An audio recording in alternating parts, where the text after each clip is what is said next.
and I will let you know when that connects. All right, thank you. Okay, we are connected. All right.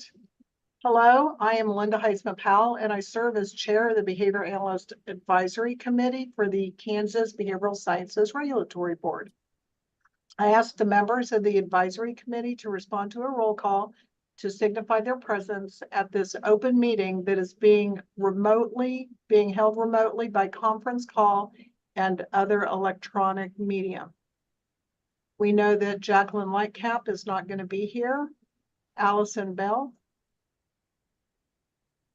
Here, sorry. That's okay. Kelly Harrison. Here. Emily Kessler. Here. Pamela Nider. Here. Christy Marie Steele.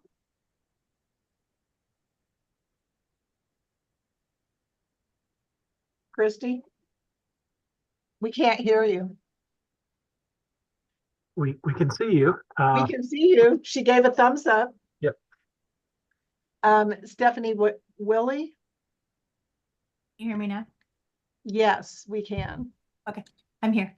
All right. Stephanie. Yes, here. Okay. Mike Williams. Here.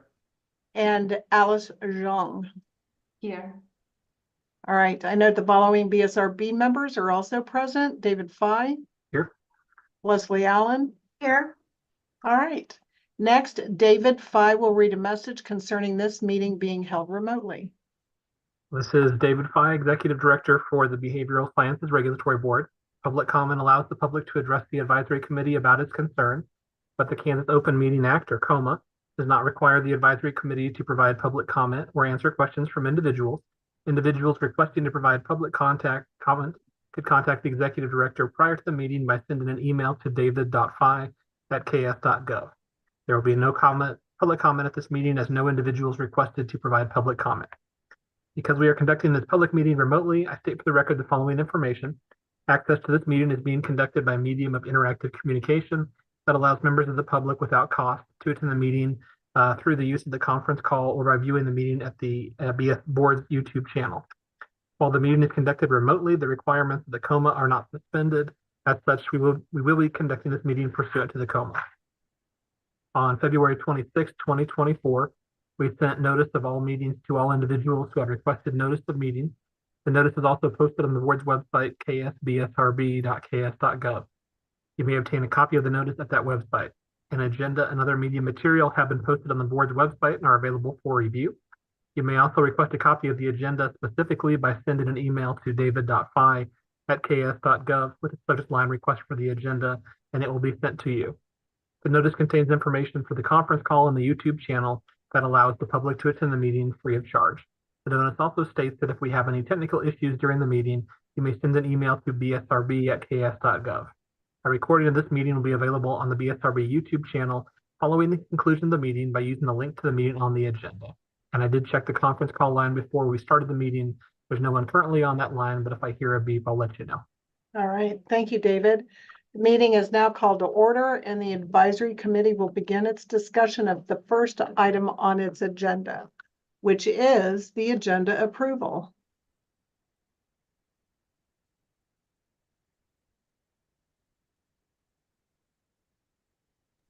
Do you need a motion?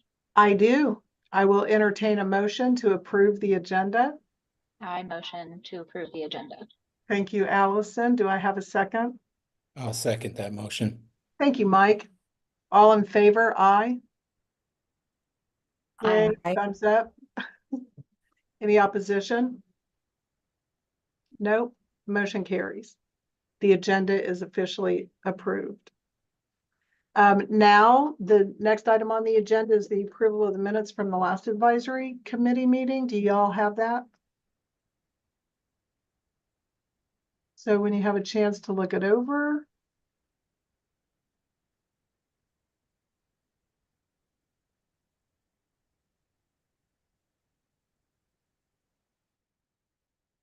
We talked about language. In our regarding representation, telehealth, social media. And there were a couple of items that were moved to the meeting today.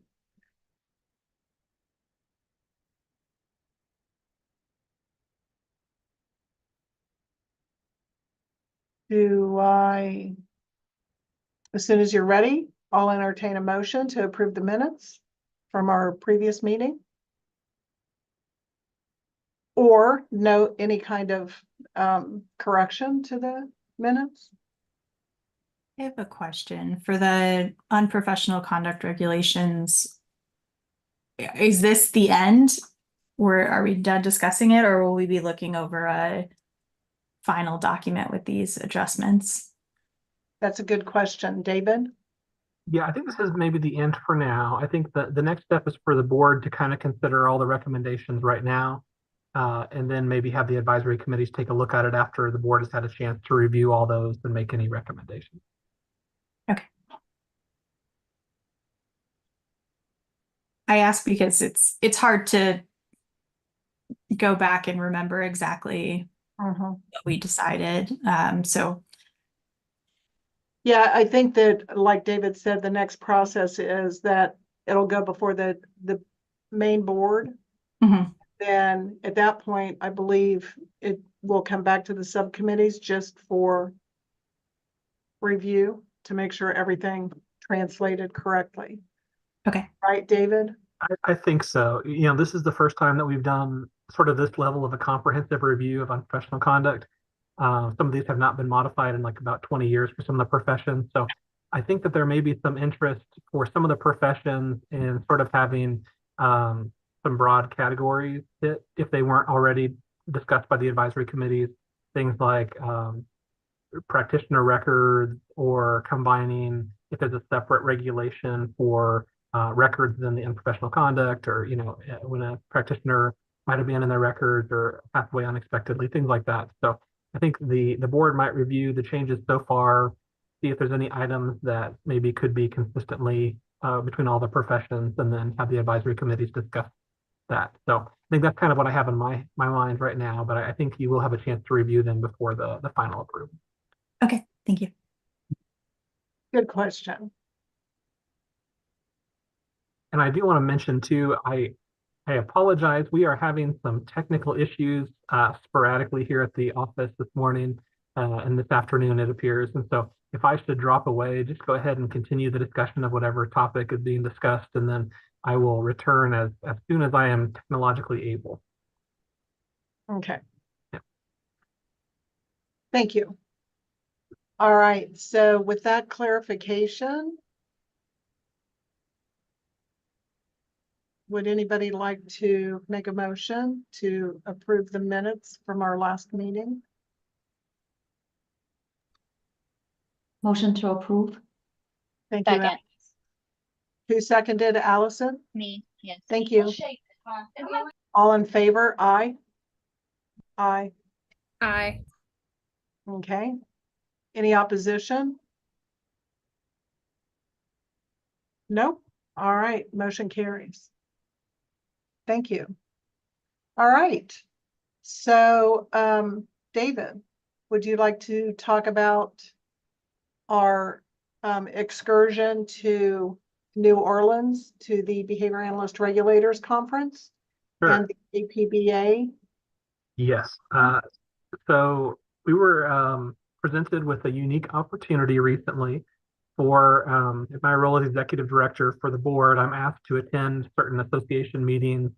And some of those association meetings occur at an annual basis. But for the behavior analyst profession, there really has not been, at least recently, a meeting for state regulatory boards to discuss some of those items of interest.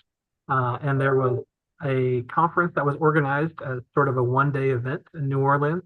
And Linda and I were able to attend that on behalf of the BSRB. And it's really good turnout. That was in New Orleans. I want to say that there was probably about 25 different states that were represented in that day meeting. And then we were also given the option, if we wanted to stay for the remainder of the conference and attend that, even though it was more broad for behavior analysis as a topic, not just for regulatory boards, but there were some topics of interest that did fit under that umbrella. So Linda and I were able to attend that meeting. I thought it was really interesting to kind of get some perspective and talking to some of the other states in terms of what they do. They at that one-day conference on March 7th, we were provided with a little bit of the history of behavior analyst and behavior analyst licensure.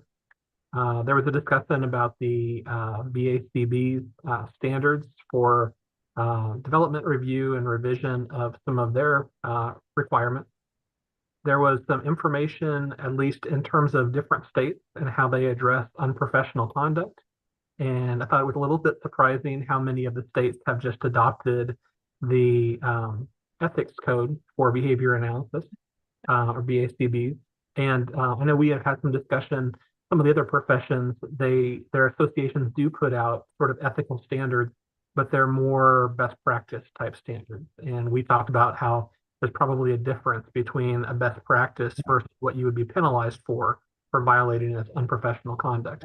And then there's probably something in between where, okay, maybe you're doing something that's not the best, but it also doesn't reach that threshold where you would have a violation against you. But it sounds like for behavior analysts, at least the most recent revision they made to their ethics code was made with more of an intention to address issues versus being sort of a best practice standard. That was kind of interesting. It was interesting to hear how many states have just adopted that on behalf of what the BACB had put together. There was also a period of that meeting where they talked, they had some states that do not yet license behavior analysts, and they asked for feedback in terms of maybe some suggestions we would offer. So we did get an opportunity at that point to kind of talk about, in my opinion, some of the holes that were in the initial licensure statute. For example, we have the ability to issue licenses, to renew licenses, but until recently, there was no statutory authority to reinstate licenses after they expire. So when people had an expired license, they had to reapply from the beginning. And in terms of the disciplinary remedies, the initial language in the statute talked about you can suspend a license or revoke a license, but there wasn't that similar language that other professions have that provide other remedies, such as being able to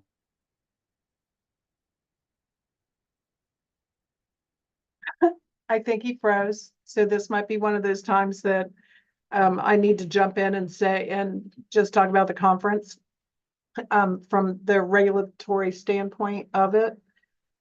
They did talk about, they did have a panel on ethics and the process. Oh, there you are. This is the last thing that we heard was that that there's a process for suspending licenses, but I think where you were going was there's no process for reinstating them. Yes, yeah. There currently was not some language in statute providing authority to reinstate licenses.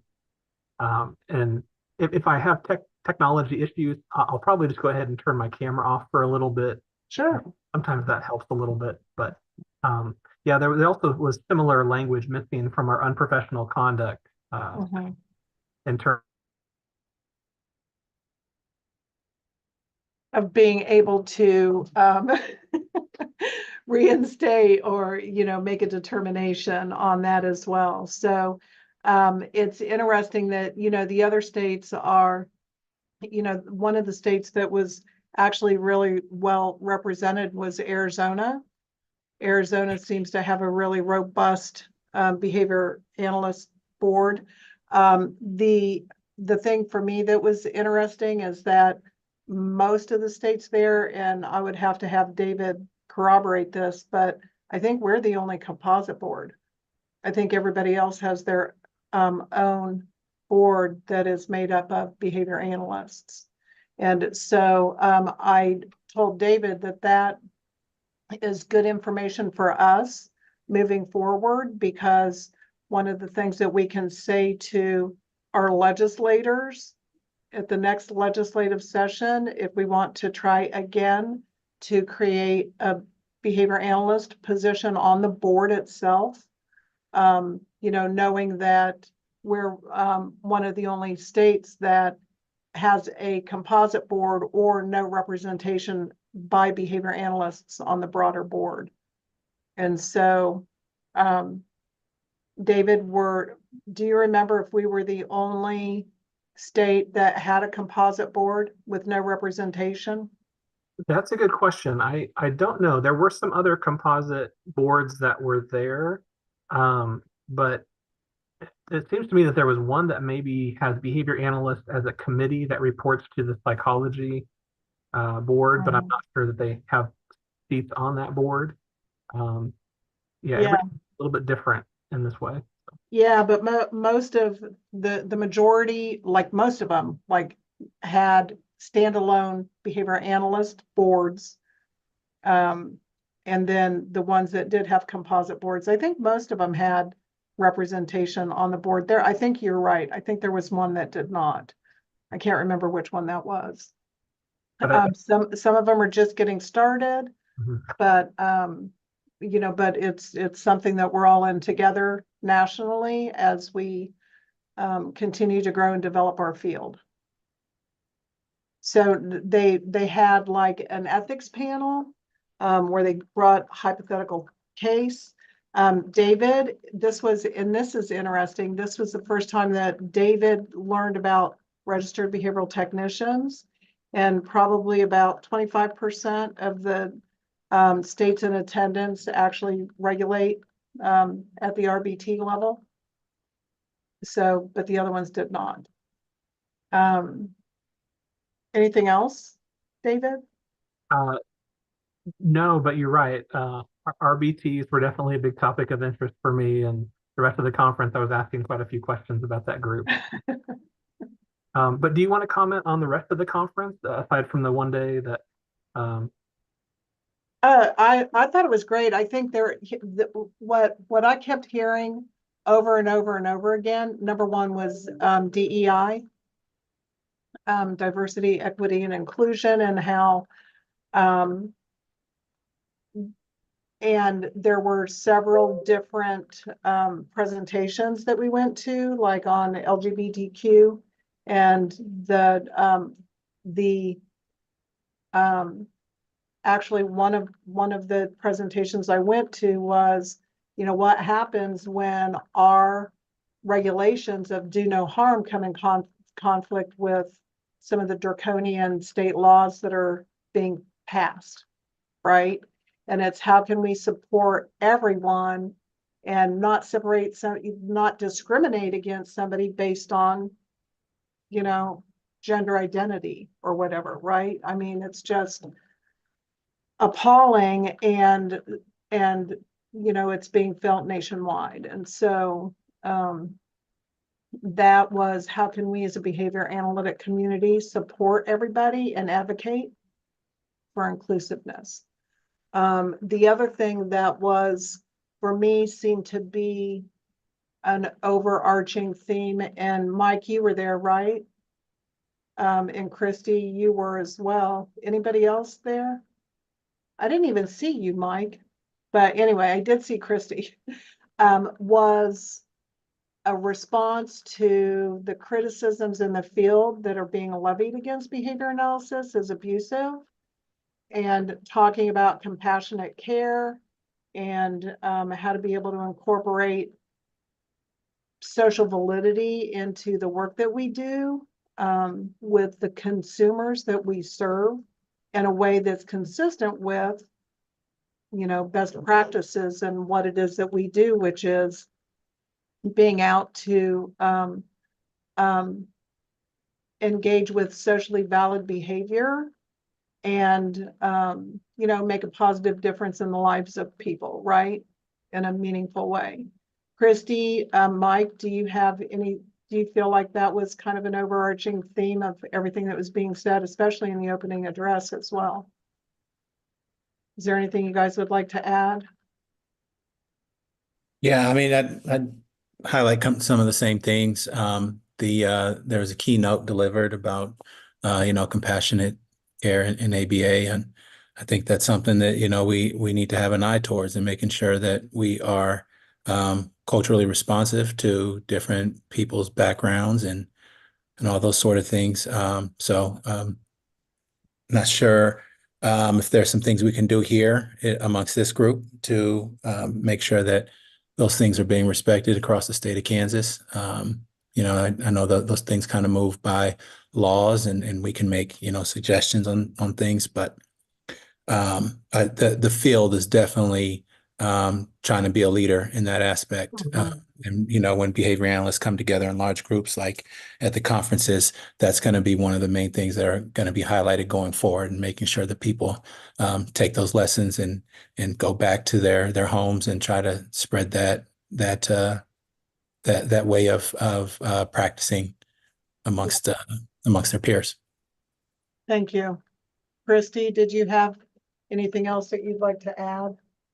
Yeah, piggybacking off of the DEI topic that you brought up, this is particularly relevant to Kansas at this moment because of SB 233, where it will ban any type of medical transition for trans youth in Kansas, and it will make it illegal for anyone receiving state funding, including behavior analysts, to provide any type of like social support, even like using a child's preferred or trans name, pronouns, anything that would be seen as promoting a social transition, even like letting them dress how they want to. And that directly conflicts with our ethics code, and figuring out how we navigate the laws conflicting with either our unprofessional conduct guidelines that we just revised,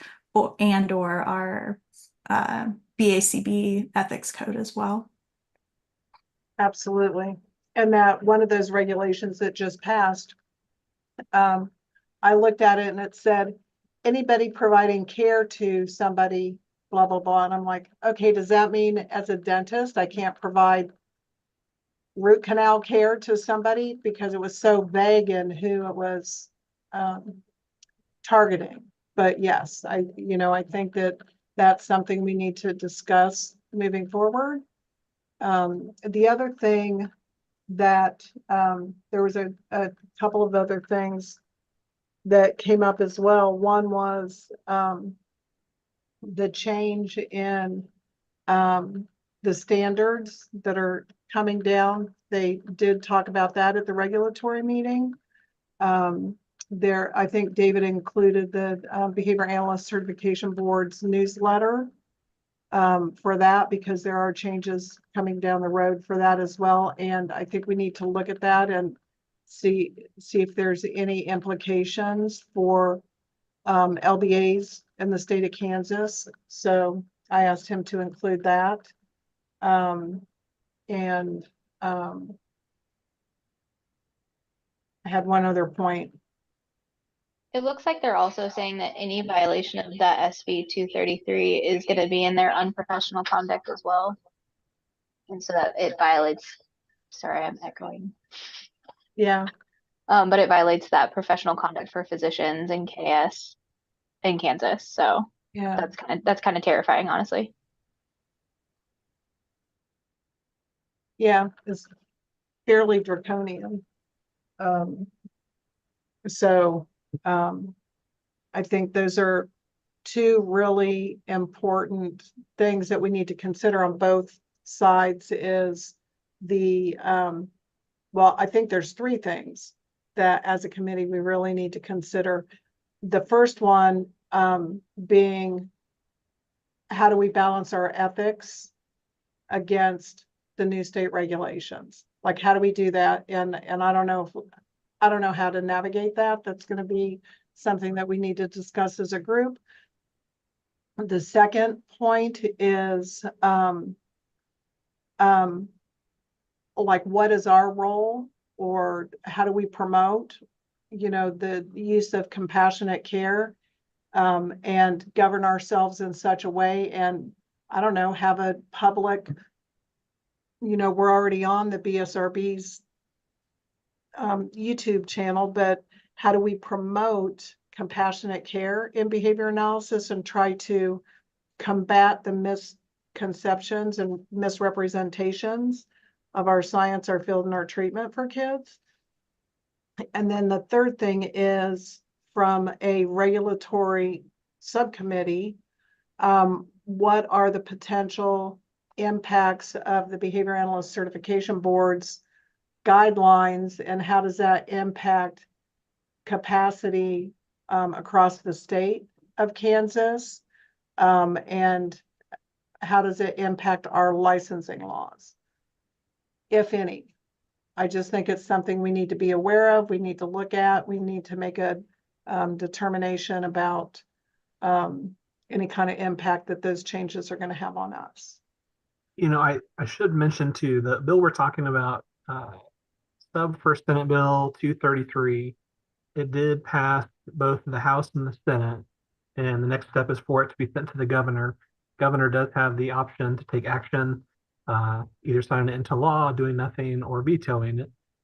If the governor should veto a bill, it would be returned to the legislature, and then for them to override a veto, it would take 2/3 vote of both chambers. And so just kind of wanted to let you know where it's at right now. It has passed both chambers, but it has not been put into law yet. But that's where it is right now. It's for the governor to decide the next step on. Well, that's good information, David, and we're so glad to have you be the executive director, and we're so thankful for your experience in the legislative process, so that you can clarify some of that for us, because then that could be something that, as non-regulatory subcommittee members, we could go out and personally advocate for out in the field, correct? That's true. Yeah, and you know, in terms of the 2/3 vote, not to say that these would be the official votes if it came up for veto override, but I went ahead and pulled up the vote here. In the Senate, the vote was 27 in favor, 13 against. In the House, it was 82 in favor and 39 against. So just to let you know what the initial vote was on that. But then again, if they were to seek the 2/3, you know, if the governor did veto it, if it was put before the legislature for an override, you know, of course, that's a different vote, so people could vote differently, but that's the initial votes when it went through, was 82 to 39 on the House side and 27 to 13 on the Senate. What was the 27 to 13? That's right. Okay. I know very little about this stuff, but I have been paying attention to this bill specifically. And my understanding is that they would need 110 votes to override the veto, and that there were 109 votes initially. So this definitely isn't a like, oh, this won't make it through situation, but it very likely could become a reality. Another one to know about is that Missouri has a House bill that would make teachers register as sex offenders if they supported any form of social transition for their trans students. So this isn't Kansas specific, but Kansas, it's very real for us. Yeah. Well, and actually there's that may be the total vote, but each chamber has to have the 2/3. So it would go before one chamber first, and then if they reached the 2/3, it would go to the second chamber. If they went to one chamber and they didn't have the 2/3, then essentially the veto override would fail. So yeah. But in the House side, it looks like they have 125 members. So I think 2/3 comes out to, I think it's either.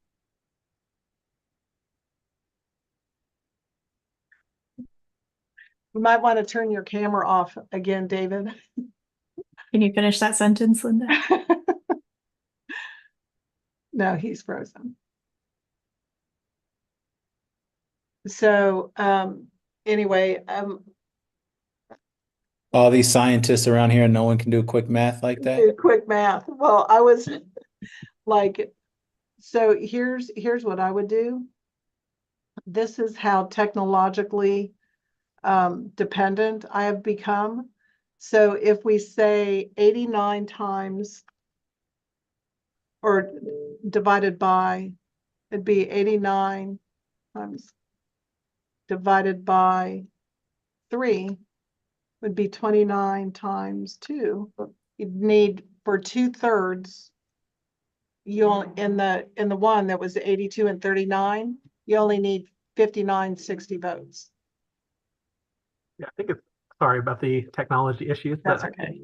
I think in the House, I think you need 84 votes to have the 2/3. If my math is right. I'm kind of trying to figure out how to like, sorry, will you mute again?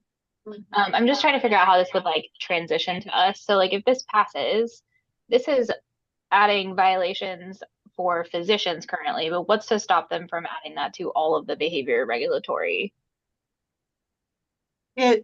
It's for, from my understanding, one of the bills was for physicians, nurses, or anybody governed by the behavior analyst or the Behavioral Sciences Regulatory Board, which would That's include us, terrifying.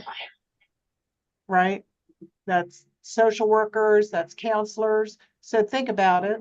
You're in a private, HIPAA protected counseling session, and you can't use gender affirming language. And what That violates half of the contracts that we sign though too, like as I know. private practitioners, that saying that we are gonna acknowledge, affirm, and otherwise ask for these, like what's their pronouns, what do they want to be referred to as. Right.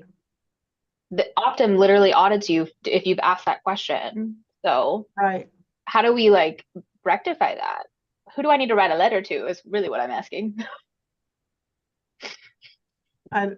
I don't know the answer to that, Allison. I think that's a good question to ask. I don't know if this is something that the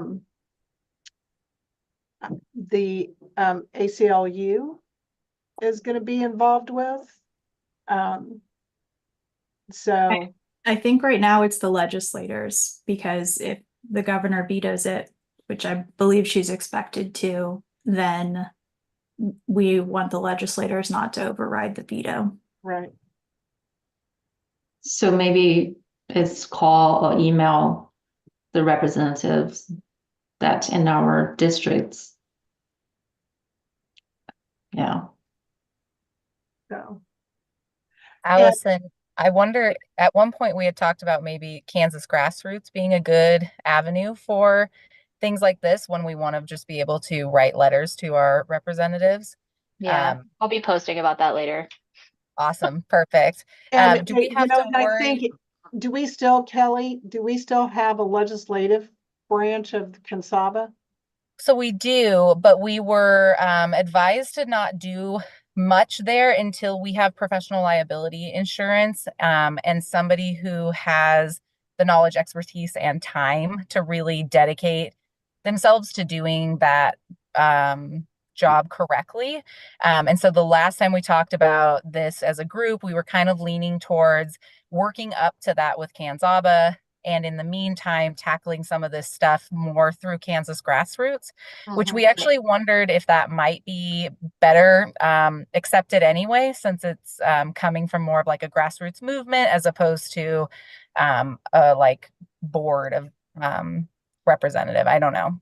Well, and Yeah. part of that too, we do have a couple of good nominees for our Yes. legislative chair coming through. So hopefully in the next year, 2 years, we'll have a more solid plan moving forward for that. But the plan for right now is that Kansas is going to keep everybody informed, and grassroots is going to be doing a lot of the actual like work. Movement.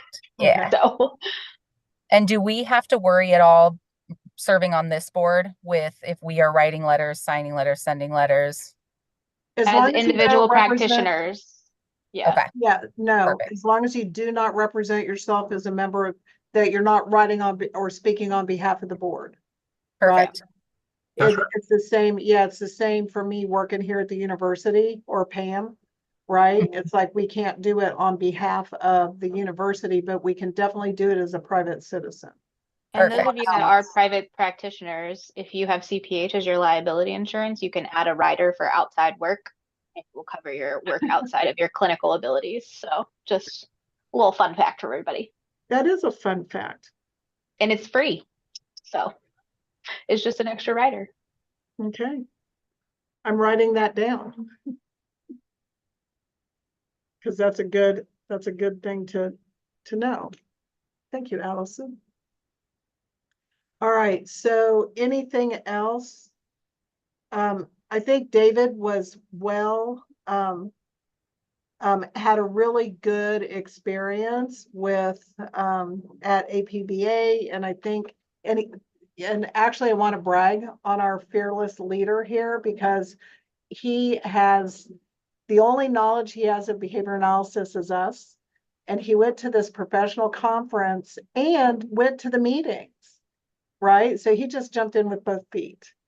And so I was, you know, I'm very thankful that we have him, somebody that is very invested in what it is that we do with us, that he's willing to go and get out of his comfort zone and be involved in these kind of activities. So, well, thanks, Linda. Yeah, I think he needs a round of applause, everybody.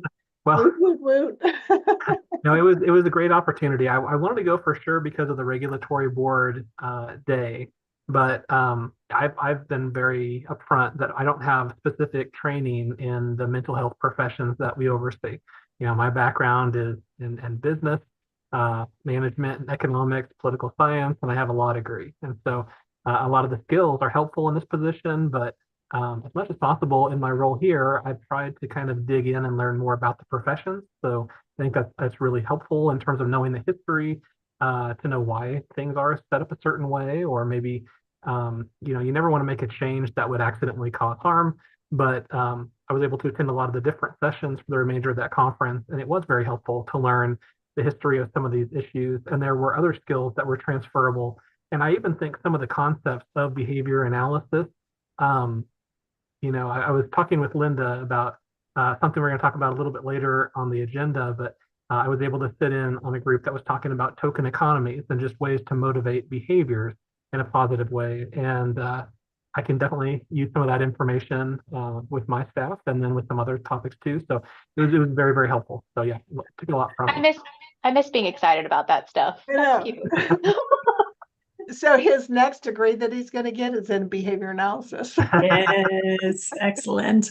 I wanted to second my gratitude to David. I saw you there and it was wonderful to see you engaging with our conference. And I also want to shout out to Linda as well for taking David under your wing and showing him our world as well. It was very much appreciated. And Christy, we were able to attend a conference where you were a panelist, and you did excellent in that too. So I wanted to mention that as well. Yeah. So, all right. So anything else about the behavioral, about APBA or the regulatory meeting? I just want to say sorry I missed you all there. It sounds like I know. I having a thought good I time, said but something like we need to meet up and get lunch, and yeah, next thing well, I know, you were gone. but that was my issue. I wasn't getting any CEUs there, so I was just running around eating at all the different places. So, maybe next time. They had some pretty good food. So anyway, all right. So on that, then I think, David, I'll open it up to you for your executive director's report. Okay, thanks, Linda. And I will try to keep this brief, partially in case we have a technology issue again, and just kind of to make sure we cover the topics on the agenda today, because we have a full agenda. Yeah. But basically, just kind of want to let you know, we're preparing for a lot of students to be graduating and submitting materials for licensure. We have a pretty steady amount of individuals who apply for licensure, but around graduation time, that really ramps up. So we're prepping for that. Leslie Allen, the assistant director, and I, we've also been speaking with a lot of groups of students recently and trying to set up future visits as well. So that's going really well. And then something to keep an eye out, the BSRB website will be changing probably in the next month or two. The state of Kansas is moving a lot of websites to a new platform under Granicus. So the front page should look a little bit different. The website address will not change, but I was trying to give people a little bit of a heads up that sometime in the next couple of months, you can expect to see a difference there, but all the same materials should still stay on the website. In terms of legislative updates, just about the budget for the BSRB, House and Senate both approved separately a limitation on how much we can spend every year. This year, there was no changes made by the legislature above what the governor had recommended, and the same thing that we were seeking as well. There was a report the House committee had requested us bring back, and looking at ways that we could possibly decrease fees. And just to give a little history, the BSRB was growing in our fee fund balance from about 2016 and before until about 2019. At that point, the board put in some fee decreases to lower some fees for licensing. Since that point, the BSRB fee fund has gone down from about 2.3 million to about currently 1.9 million. So it is going down slowly over time. The House was still looking to see are there ways that you can decrease fees further. We pulled some information for the board. We also looked at the groups that had the fee decrease and found that back in 2019, the behavior analyst had not had a fee decrease for their renewal fees. So as part of this conversation, the board had a special meeting in February, and the board made a recommendation to lower license renewal fees for behavior analysts and assistant behavior analysts by $50 each. So that will be an upcoming change that you should be seeing here probably in about, I don't know, whenever that regulation can be adjusted, but sometime maybe in the next year or so when we can get that through, that will be a fee decrease for both groups. So happy to make changes on that. And then the board is also trying to collect information on other states and other possible fee changes, but wanted to be mindful of what other states are currently charging. And so we tried to collect as much information as we could, but there's just too many states out there. So we also want to see the impact of some of these multi-state compacts that are being passed to see if we're going to have reduced revenue because of how those are set up. So basically, by the end of this fiscal year, we should have a little bit better information. So at the July board meeting and the September board meeting, the board plans to continue this conversation. And then before the agency submits the budget in September to look at possible other fee decreases. But I don't want to bury the lead there. That is big news for behavior analysts to get that much of a decrease in your license renewal fees. So I want to make sure you're aware of that exciting news. You may have heard about a budget proviso when the House and the Senate have been talking about the BSRB bill. I think there was some confusion about some of the other changes we're trying to make for some of the other professions. So there was initially a proviso that was going to deal with our in-residence requirement for some of the other professions. We are currently in the process of trying to open that up and make those programs better fit our licensure requirements if they're online programs. So I think there was just some misunderstanding with what we were changing. So that was actually removed from the budget conversation. So that's no longer really an issue. But if you do have questions about that, let me know. But currently right now, the House and the Senate have passed different versions of their budget for the BSRB. All items are the same currently right now. So we're just kind of waiting on them to conference this week. And then hopefully by the end of this week, pass a combined appropriations bill. And then they're expected to be gone for about 3 weeks, come back to the end of session, wrap up any remaining items at a period we call omnibus. And then they will be gone for this legislative session. So we're kind of reaching the end stage, but that's where we're at right now. I wanted to highlight one bill in particular, even though it's not for your profession. There was a social work multi-state compact bill this year, 2484. This would really change licensure for social workers in the state of Kansas. This compact was set up to allow states to now start to do a multi-state license. And so you would have your existing license, which lets you practice in one state where you live.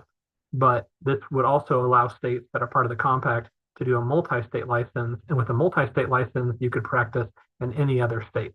So it's kind of a different way of setting up a compact. Right now, we have about 22% of our social workers that are licensed in Kansas live out of state. So we expect to lose those individuals because they will probably get a multi-state license where they live. And so none of the other compacts are set up that way. We will expect to see some decrease in revenue because of losing the out-of-state licensees.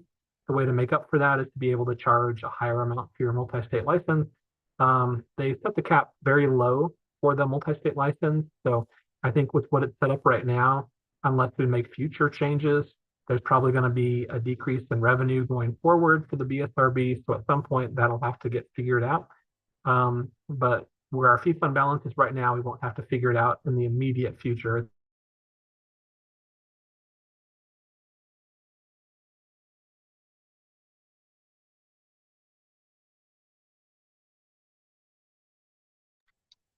Poor David. Linda, you're muted. Oh, you're still muted.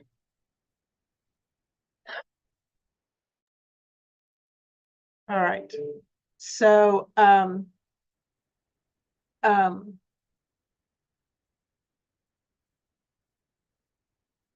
I cannot comment on the rest of his executive director update because he's involved in so many different things. Hi, David. Was I talking about the social work multi-state compact? Yeah, Yeah. Apologies about the technological issues. This is very it's frustrating. okay. We've all had them, so. Yeah, the good news is for the social work multi-state compact, it has passed both chambers and it now is with the governor's office. And I fully expect the governor to sign it here in the near future. And the board has been a major proponent of the social work compact. It will help in terms of allowing more access for individuals to provide telehealth services into the state of Kansas.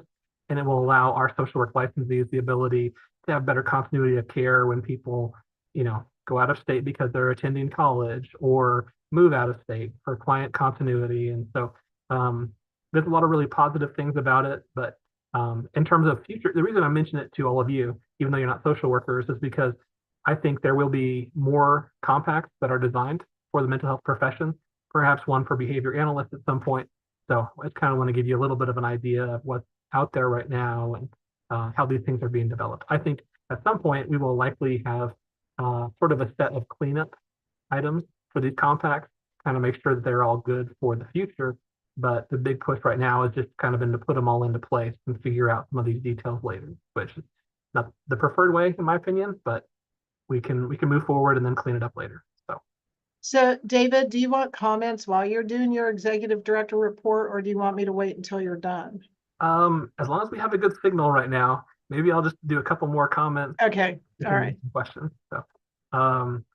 So that's all for legislative. The regulation changes. I mentioned we had a group that was going through the process right now to be changed that had to do with the in-residence requirements for some of the professions. We've gone through the 60-day comment time period for that. Those that were posted on our website and also published in the Kansas Register. We're getting close to that. The next step will be for the board to vote on those the next full board meeting. If they do vote to adopt those, then 15 days after publication in the Kansas Register, they can be formally adopted. So moving forward on that. In terms of items from the last board meeting, the board met in March. We're getting close to finalizing an agreement with a company called CE Broker. And CE Broker is a group which provides free memberships for licensing boards and licensees to be able to track and keep copies of your continuing education documentation so that you won't have to mail that into the office if you're pulled for audit.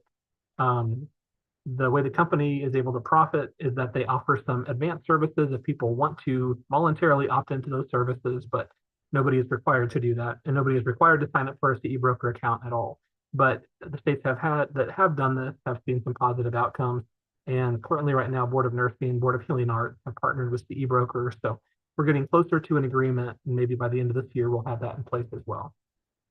The board has had some conversation about background checks for licensees. Some of these multi-state compacts require them. The board has had a conversation about should they make it a mandatory requirement for all licensees or just the ones under the compact. And that's kind of the ongoing conversation. So they might have some more news on that in the future. And then I guess the last thing or two more things I'll mention. The board also received a presentation from a group called Acela, who offers enterprise licensing systems to states. There was an agreement last year for them to work with the state of Kansas to set up new licensing systems for agencies if they wanted to move under that direction. So they provided information to the board. The board could choose to work with Acela. That's something to be determined. And then the last thing I'll say is every year the board likes to have an all-day planning meeting. And this tends to be a full-day meeting for the board to discuss long-term issues, items that need more discussion. A couple of years ago, they had it in Kansas City. Last year, they had it in Wichita. This year, they decided to hold it on Monday, September 30th. And the area we're looking at currently is in Lawrence, Kansas. We have not finalized the details for that, but that's tentatively where we're looking to hold it. And as long as we can work out the logistics, it'll be Monday, September 30th, and that would be open to the public. So anybody who wanted to come in person could do that. So with that, I'll close my presentation and see if there's any questions. Thank you. Does anybody have any questions for David?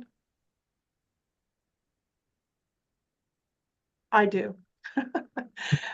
So when we, like right now we have SIPAC, which is the multi-state compact for psychologists. and we have this new multi-state social worker compact going through. So, so it's sort of a question for you, David, but also for all of us to take into consideration. I just think it's like an hourglass. Like, you know, we used to have the Behavior Analyst Certification Board, which allowed us to practice wherever we wanted to. And then our licensing narrowed us down to the individual states within which we resided.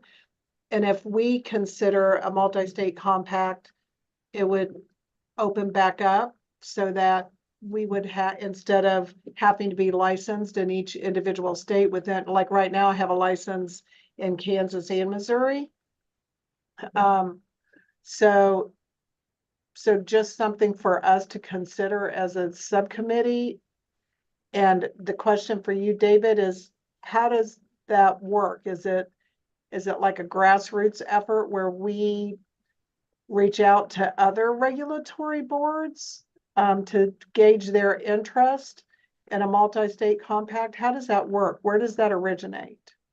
So where a lot of the other ones have started is with grants from the Department of Defense. They have put forward some of the initial funding to basically partner with the Council for State Governments, or a group called CSG. And CSG has a whole division that focuses on writing language for interstate compacts. And so the Department of Defense sometimes makes available grants for different groups. And so that's kind of where it started with the other groups, is DoD targeted certain professions, and then they went and talked to members of different associations and kind of went from there. So then would that be something like grassroots would apply for a DoD grant to be able to do that, and then they go and talk to CONSABA, which is the state agency for behavior analysts here in Kansas? It's and possible. then like Missouri and Oklahoma and, you know, just like surrounding states, Nebraska, Colorado. Yeah, it's possible. To my knowledge, they have not been driven by regulatory boards. It's really been more of the associations working with those types of groups.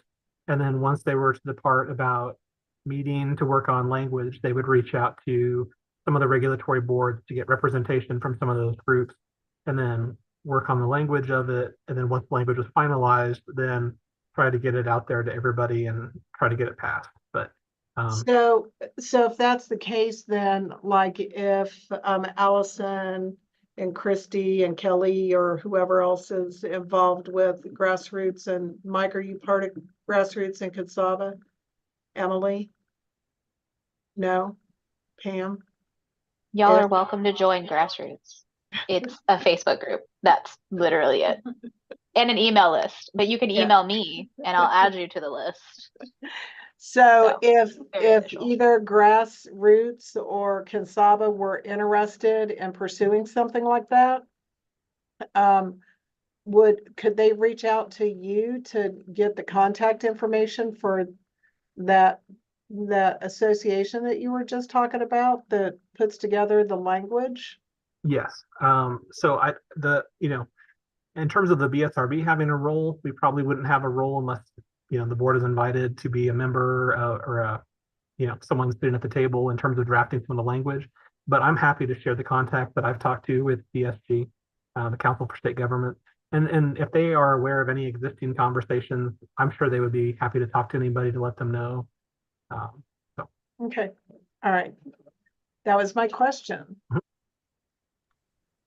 Was that you telling me that I need to reach out to him to get services? Well, I feel like that's what just happened. Well, I was just I just wanted to make sure that everybody had the information they needed, that if it is something that one of our state groups was interested in pursuing, that we know how to do it, right? And so, and if David's legally cleared to be able to provide information like that. I don't know.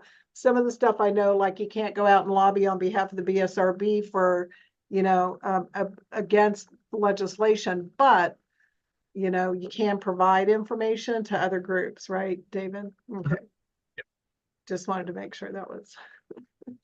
All right, well, if there's no further questions for our fearless leader, no, then we can move on to old business and go back to our discussion on continuing education. So David sent out, it would be 6A KAR 102-8-9. Thank you, David. So there's that one and the 1-10, which is documentation of. So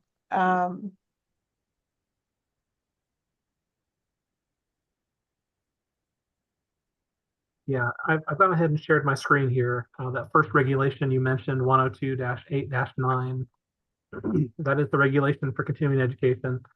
And all I've done here is highlighted a few of the items that I was planning to talk to the advisory committee about. Basically, the statute is law, and the statute provides the broad framework. And then within the framework, it allows us to provide more detail in terms of what's required. And so for your professional conduct or continuing education regulation, I did notice, so it talks about, under B, that there's 30 hours continuing education every 2 years. Under C, it talks about 4 hours of professional ethics, which is a little bit different than the other professions. The other professions talk about having 3, but as I understand it, it sounds like 4 hours of ethics is more consistent with what BACB would require. Is that correct? yes.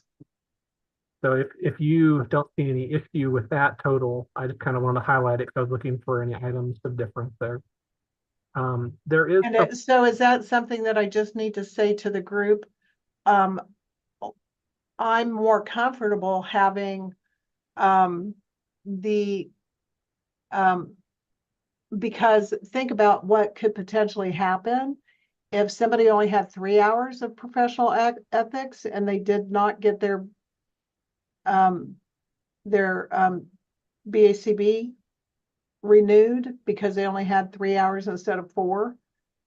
Legally, David, wouldn't they still be able to be an LBA if they had 30 hours and 3 hours of ethics?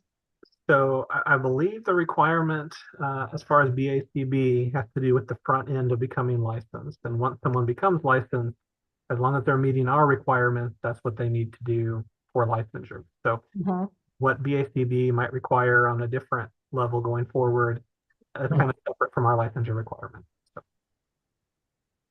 So does that mean somebody could lose their BACB certification? Did I miss part of that conversation? They could lose their BACB certification and still be an LBA in the state of Kansas? I believe that's right. Yes. Oh, can we make that not a thing? Which is why I think that we need to keep this at 4 hours of ethics to start with. Sorry, Mike. No, it's okay. I understand what you're saying, Allison. And it makes sense that, I'm certified, just to make it clear. And I think we should all be, nationally board certified, but there are other certifying bodies that are starting to come about. So I mean, there's an international behavior analyst, and there's also I can't think of the acronym for the other one at this moment. But there's another national certification board. So I don't think we should make ours directly. I mean, I'm glad that we still have the 30 and the 4, but I don't think we need to make everything directly aligned with BACB. No, I don't disagree. I was talking more about like if somebody was like they lost their BCBA certificate for whatever reason. Okay. That's more what I was asking. Or any other yes. Any other so like a reprimand situation. At all, yes. Yeah, absolutely. QABA or IBA or IBAO. Yeah, QABA. There it is. Yeah. I'm not sure I agree with the not having at least consideration of it being in alignment with the BACB, even if there are other certification bodies coming into play. seems like we would want the licensure to be able to encompass all of the various certification requirements and never be less stringent than them.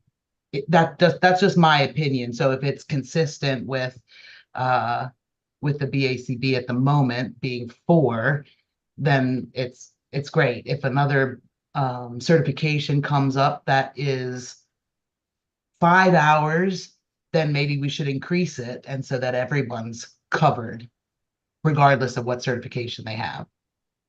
I agree, Pam.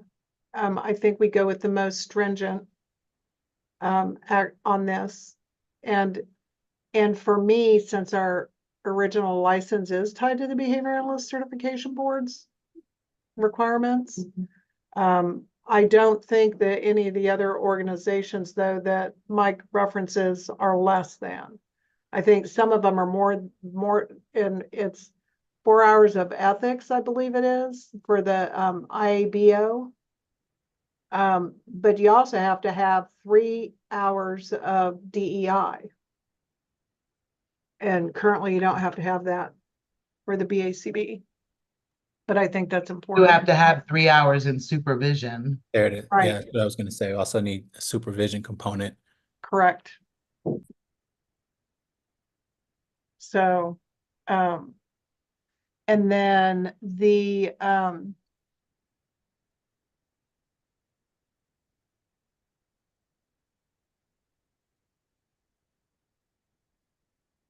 sorry, I have to write this down because I forgot to mention it before, and I want to bring it up before we leave.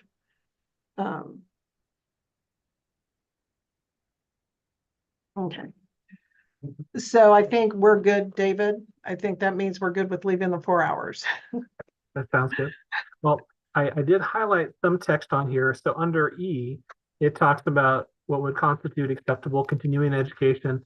And there is some language here that is a little bit outdated. The last time this regulation was modified was when it was back in 2016. So there are references to telecasts, videotapes, and audio tapes. And what we've encouraged the other professions to do, and they've agreed to this too, is to modify this language. So basically to say, instead of say videotape, say video recording or audio recording.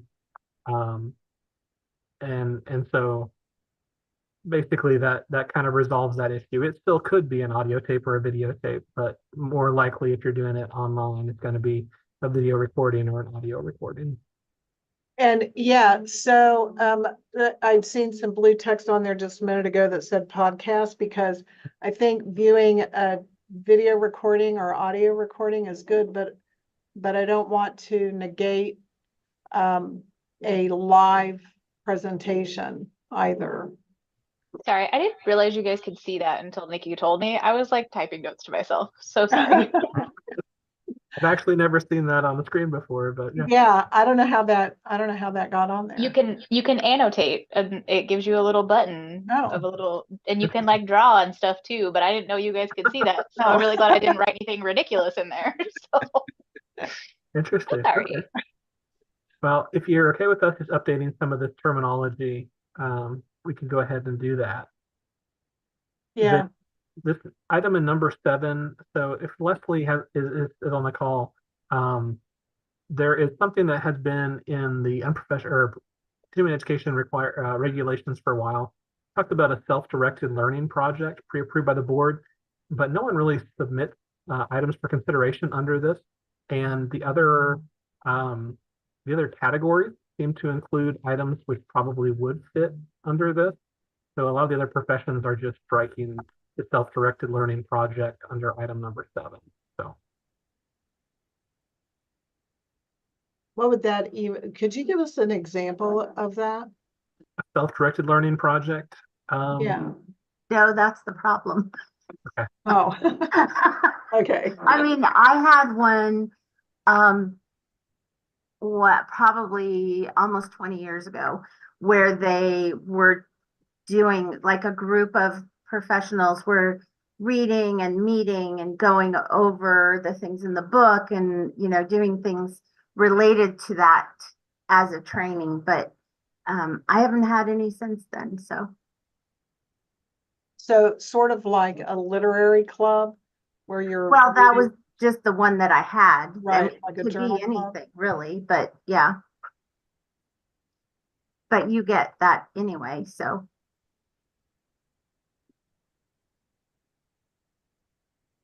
So if Pam, what do you think? I'm gonna ask you as you're coughing. Here, let me act like a waitress and come up and ask you if your food's okay while your mouth is I'm full. sorry, I know. Yeah, sorry, do that again. What are you asking me? On number 7 on the screen. Because that seems like something that might come out of an academic program. yeah, the other professions are recommending that number 7 be essentially struck. Yeah. So no one seems to submit hours under this, then items that might qualify, a lot of those could fit under other categories. So Yeah, I would be in, I don't, it wouldn't concern me if you struck item Okay. 7. All right, so do we do consensus then? Is that how we do it, or do we need a motion? I think consensus, you could check to see if anybody has any objections to those changes we talked about. Does anybody have any objections to those things we just talked about? All right, so we have a consensus, David. Okay.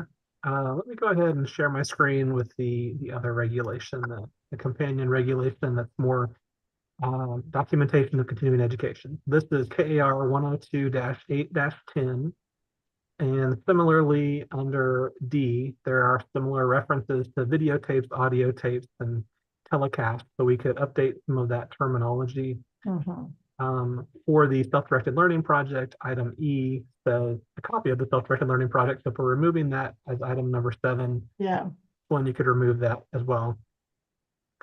And then under item F, it says written signed verification from the university practicum or intern instructor or other official training director from the supervisee or the licensee supervised undergraduate, graduate students, or from the postgraduate supervisee for whom the licensee provided supervision. And I think this goes to an item in the previous regulation that talked about being able to get hours by providing supervision to practicum or intern students. right. And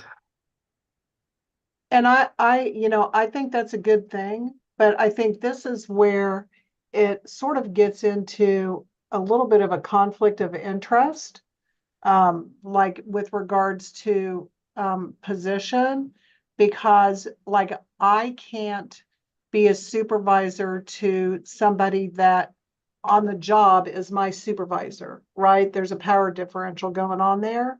And it's the same thing for me with this item F, because if we're asking the supervisee to verify the supervision that we gave to them, isn't that inherently a conflict of interest? Could we just use our verification forms that we're already signing? Because both of the individuals sign it. Right.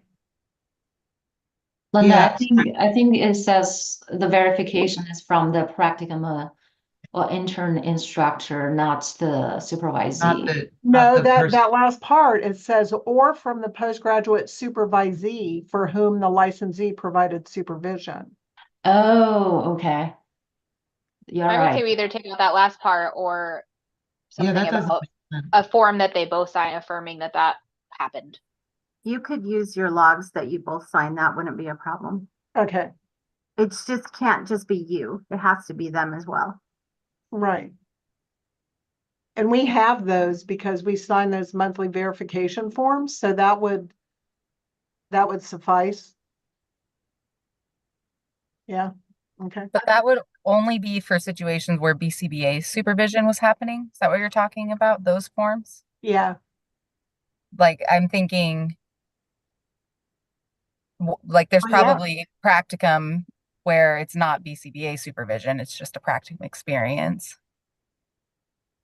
But then and you'd have the interim instructor, you'd have the practicum supervisor. So like whoever's providing that. So There's then lab for ed. the classes, like I am the instructor of record Mhm. on the practicum courses at the University of Central Missouri. So do I have the students, since I'm providing that, I'm overseeing them for that course requirements as part of that practicum placement? Who signs the? No, Because that would fall under Usually- teaching, right? Sorry, Leslie. that's okay. Go ahead. Oh, I was gonna say Linda's example would fall under teaching, where like in the BCBAC, you would have like, if you taught courses that are verified course sequences, right? You don't need to have one student to give you that. So normally what we see is someone from the program provides a letter to the supervisor that says you were a practicum supervisor and you received these many CEUs for that. We don't have to have anything from the student.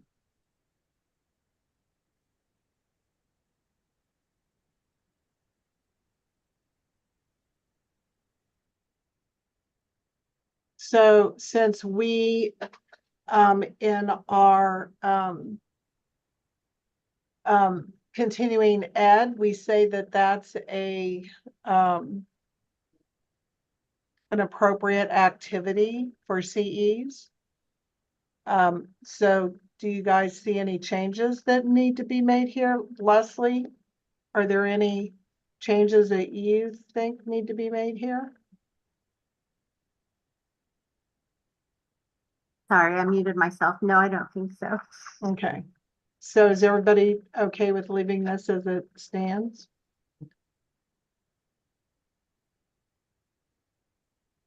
Yeah. So we have consensus, David, to leave this as stands. Okay. With the modifications for the other items we talked about. Yes, correct. For updating the language, so we're not talking about videotape and, yeah, And removing the self-directed learning. Yeah. process. yeah, yeah. Okay. Great. These are not really substantial changes, but we were asked to be good custodians of the regulations and review them to make sure they weren't outdated. And so I think a couple of these small edits would be helpful. So I'm really excited to report that we have 45 minutes left and we have already cleared old business. Woohoo, we're moving right along.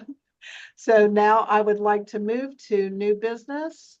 And because this one is something where if any of us at this particular point in time lost our license for some reason, like let's say we got sick and we didn't get all our CEs in time or something, right now, Leslie and David don't have any way to reinstate our license. So David sent out something, it's 7A, draft regulation on license reinstatement. Thank you, David. Yeah, so this is sort of example of a regulation. So I mentioned the bill that passed last year that was 2023 Senate Bill 131. And one of the many items that was in that bill was some new language which provides the statutory authority to reinstate licenses for behavior analysts, but the actual mechanics of doing that need to be put into a regulation for your profession. So what this draft regulation would do is essentially it would talk about 3 different scenarios for reinstating a license. The first scenario is when people just have a license where it expired, either because it just expired and they didn't renew it on time, or because they intentionally allowed it to expire and they chose to do something else for a time and now are coming back to the profession. And so it does indicate what they would have to do to request reinstatement of their license. Also, for the other professions, one of the items we put into that bill as a motivator to help bring people back to the workforce said it established new language for the other professions that if someone has had a license that's expired for over a year, then they would be able to come back for half the cost. Right now, if you have a license that expired you pay, if you want to reinstate it, you pay the license renewal fee plus a reinstatement fee that's equal to the cost of renewal. It's a motivator to make sure people aren't careless with their deadlines and expiration dates for their licenses. It's been in place for many, many years, but we were thinking, there is still a reason to keep that in place for people who just had an expiration of license, because we want people to renew before it expires. But for people who really did choose to walk away, if they are coming back, we would like to make this easier for them to reinstate their license. And so if you've had a license expired for over a year, you can come back for half the cost. Under Section B, that addresses situations when your license was suspended, most likely because of a disciplinary reason, and now you're applying for reinstatement. And it's a more lengthy process. You have to provide some information to address certain things the board may have interest in, and the board has to review that to see if it's appropriate to reinstate your license after suspension. For item C, it talks about being able to reinstate a license if it was previously revoked, and some of the required documentation and materials you have to provide for it to be reinstated. The next part on page 2 is essentially the fee regulation that would need to be adjusted. Currently, right now, it talks about the initial fee, renewal of the fees, and then the reinstatement. Now, the action most recently by the board to lower the renewal cost would decrease the renewal for an assistant behavior analyst license from 70 all the way down to 20, and renewal of a behavior from 120 down to 70. So we would go ahead and make those changes as well. But essentially that would be the new language there. But to add a new line for reinstatement of an assistant behavior analyst license or reinstatement of a behavior analyst license. So any questions on the draft regulation for the reinstatement piece or the fee piece that would be attached to it? So I just want to look at, no, all the way up at the top. So number 1 is establishes under KR 102-8-2. For any person whose license has been expired for 1 year or less, an additional fee equal to the reinstatement fee. But so then if it's so in addition, you have to do the fee, and it's only for people who are a year or less. Correct. Yep. So they have to pay the fee plus they have to show, in this case, 30 documentation of 30 continuing eds. Right? So that's what that means. Right. Okay. Yeah, they still would need, in either case, you'd have to show 30 hours of continuing education, even if it's been 10 years, potentially. But if you have a license expired for less than a year, it's essentially double the renewal fee. If it's someone whose license has been expired for over a year, then it's essentially half the cost. Okay. And that's consistent with the other professions. It was kind of a new thing we put into place last year to kind of help motivate people who really did choose to step away or had a change in career and then are trying to come back. All right. So what do you guys think of that? Can you guys hear the jackhammer and no? Nope. Okay. I have a confirmation question. So Kansas doesn't allow folks to put their licensure on inactive status, correct? And then like reinstate. Okay. Is that something that that you guys have considered, or is there a reason that that's not an option? Yeah, I've asked that question too, because some states do have an inactive license. I think at least part of the conversation about why the board was not in favor of that when they discussed it before was confusion about titles for people that have an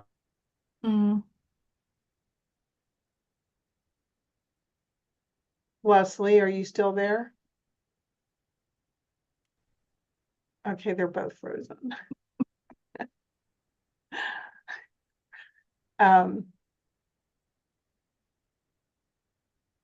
So as the chairperson of the Yeah. Behavior Analyst Subcommittee, I cannot answer that question. Sorry, can you guys Oh, hear wait, me? here's David. Okay, so yeah, so I don't know how far you heard me on that, but You said confusion about titles and then you cut out.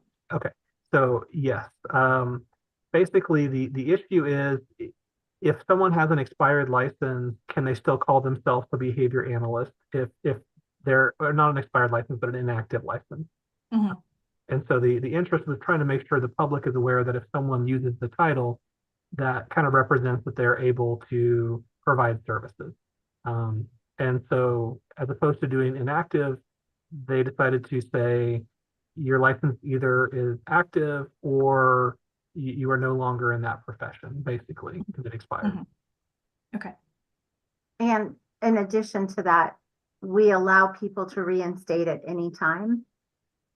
So there's no negative consequences for that as well. Okay. Thanks. And any other questions? So what do you, are there any,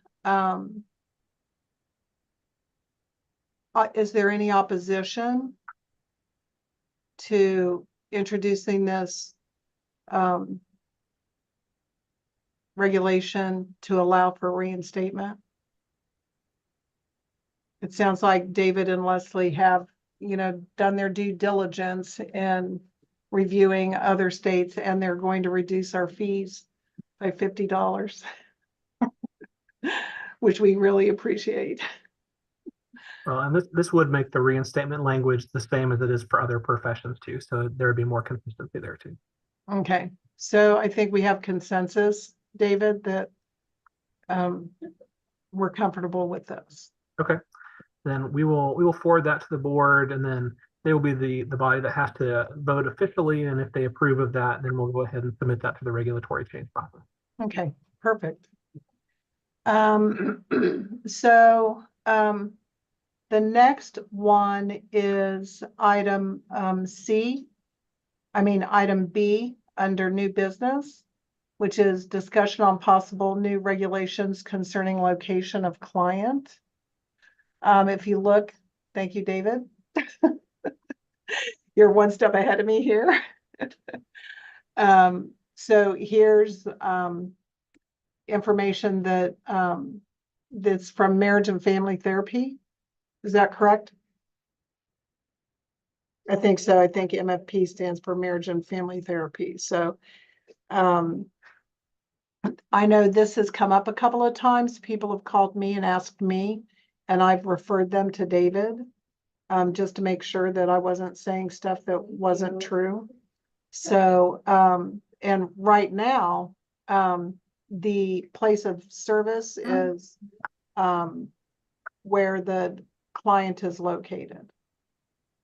I can speak to this too. In terms of this document, I was the one who added in the underlined edits. And so this is this is the marriage and family therapy statute, and then anything underlined was modified. So primarily it's modifying it to say licensed behavior analyst, applied behavior analysis. The only content changes were adding that it's the client's physical location, not like where they live or where they want to be. And then it's in the second paragraph, physically located in the state at the time services are provided. So just specifying that it's the physical location of the client and at the time services are provided are the only content changes from the marriage and family therapy statute. Yep. And then of course the relevant statutes to us as opposed to them.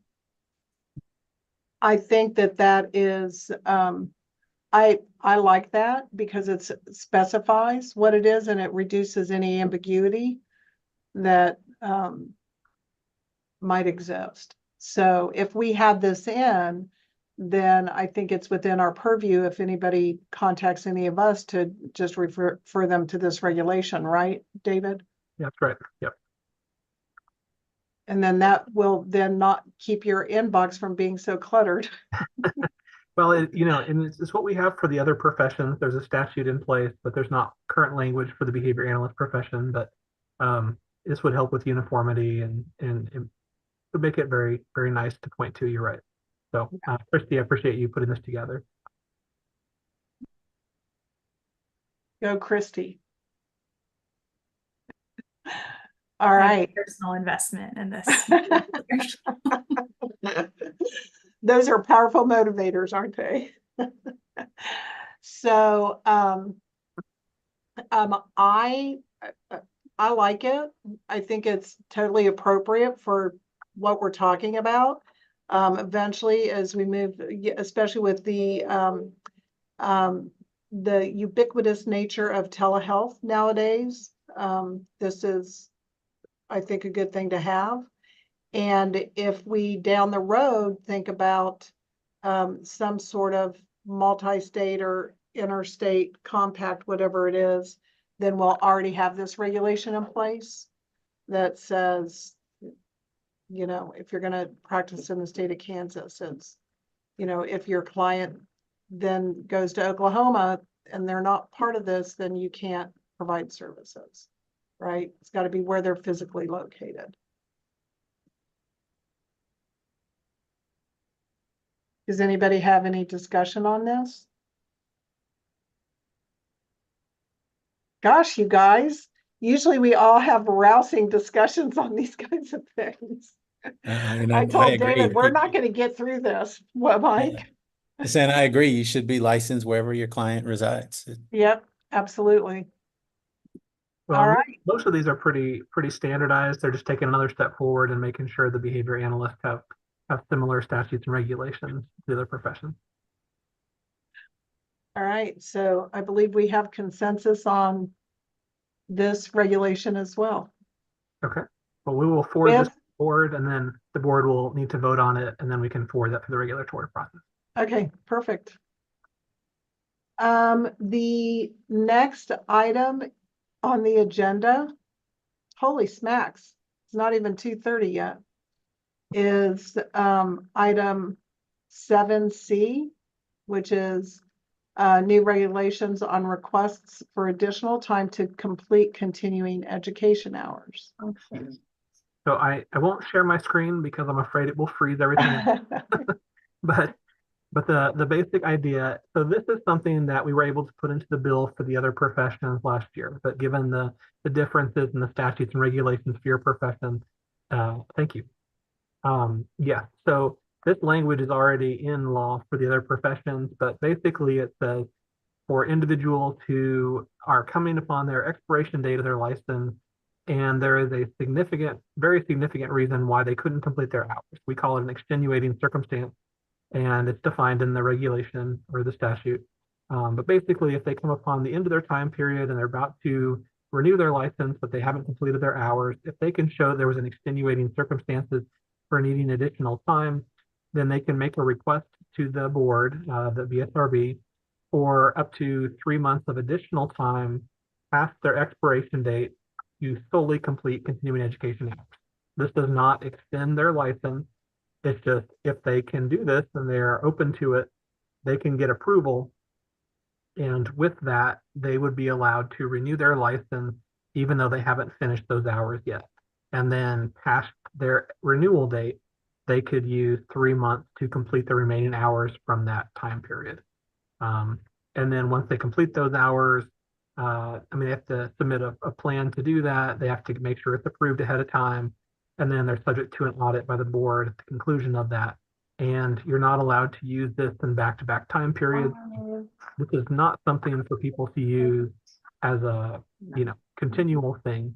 It is something that, we just heard from a few people that basically said, I wanted to stay licensed, but something really big happened. And then all of a sudden my renewal date came up and I had to make the decision between stepping away from the profession or not. And if there was something like this in place, it's for those small handful of people that really need it to stay licensed. So, we were able to put it into other professions and wanted to include the same language for the behavior analyst profession and regulation as well. So I have a question then, because since it does not change the renewal cycle, Mhm. do they retain their original date of licensure? They do, yes. Okay, Yeah, and so basically what they would do is they would fill out a form and then they would request this, explain why, and then I would review it. As long as it met that criteria, I would approve it, let them know that they still need to renew their license before their expiration date. And then Okay. they would do that, their license would be renewed, and then we would just track it here. And within those first 3 months, they would need to provide something back to us to verify they'd completed their hours. They would be audited. Once that was all taken care of, it essentially would be done. David, why the 30 days prior to expiration if it's like an urgent or unexpected barrier? We have a fair amount of latitude. We just, with holidays and everything else, we didn't want to put people in a situation to where they would come the day before their expiration date at the end of the month. If it was something where, we might have staff members out of the office or something like that. Like as much as possible, we wanted people to make sure this was taken care of before their expiration date. So we do have it in there that they need to make this request not later than 30 days, but we've been very flexible and very lenient with it. so do we have, I'm going to agree with Christy here for a minute. Because if it's an unexpected thing, so would it be not later than 30 calendar days? I'm stumbling over my words, because if this is the regulation and we want to have flexibility within it, does that language need to be within the regulation? Otherwise, the regulation isn't really a regulation, right?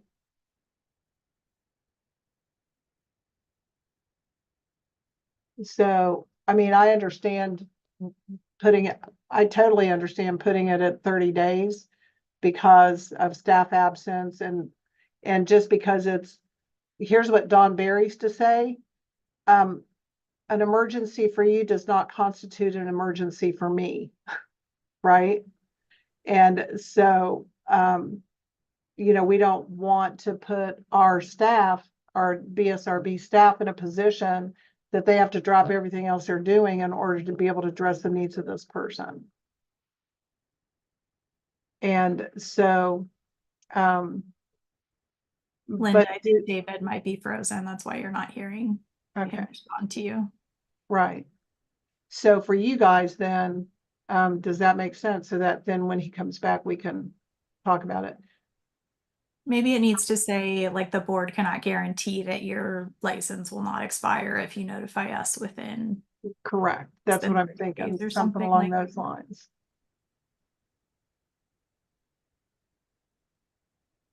I agree. I think as it reads now, if I were in an emergency, I wouldn't even try, because if I was past that 30-day date. Right. So Emily, it looks like you're now the host of the meeting.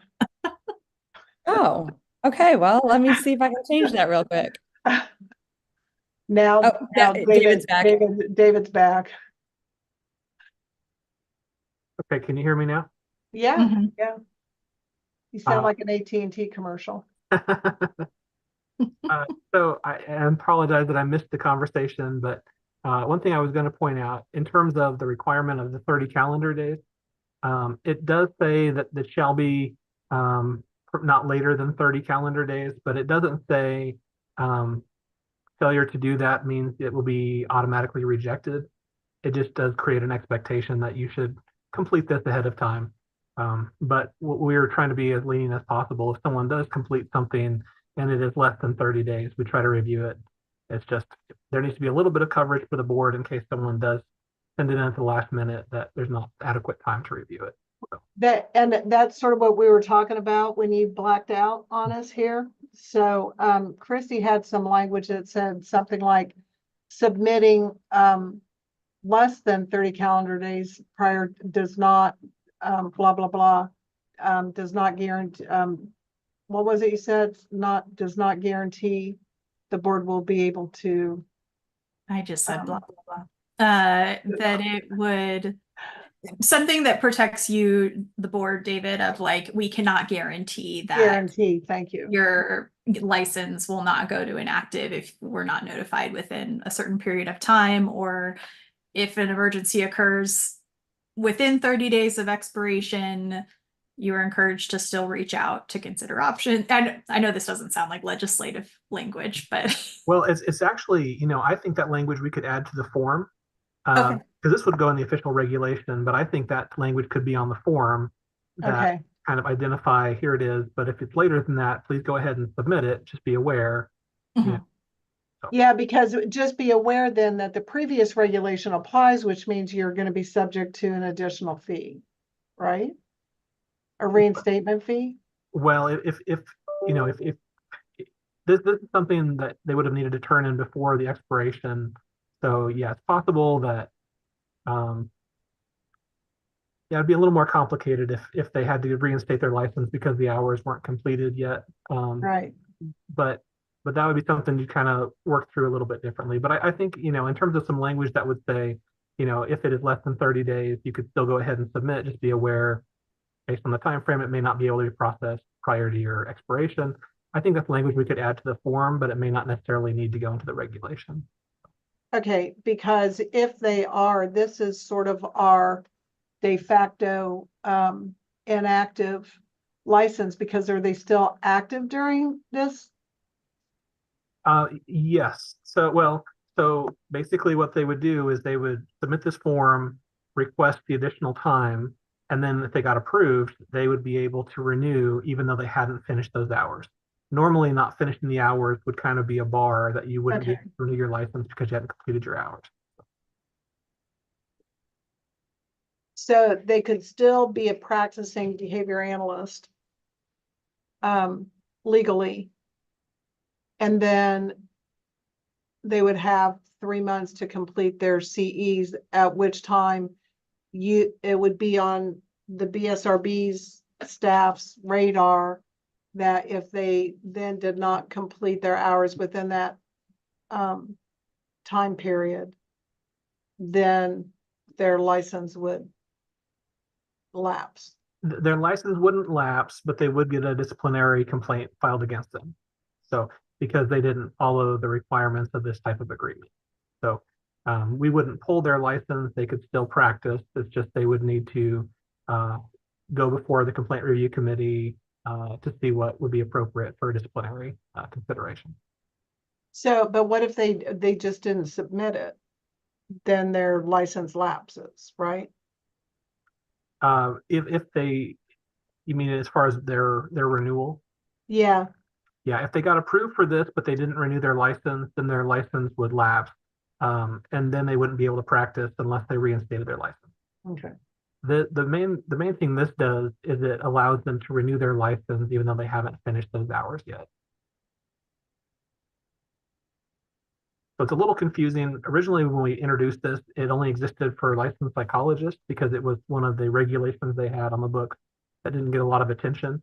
But we thought this could be a nice way to kind of spotlight this to help keep people licensed if they were sort of on the borderline. But originally there was, I think, 6 months of additional time, and there was some confusion about, does this extend my license for an additional amount of time? And it's like, no, it doesn't extend your license. Your expiration date is still your expiration date, but if you get this approval, you can renew even though you haven't completed your hours yet. All right, so I'd like to hear everybody's thoughts on this.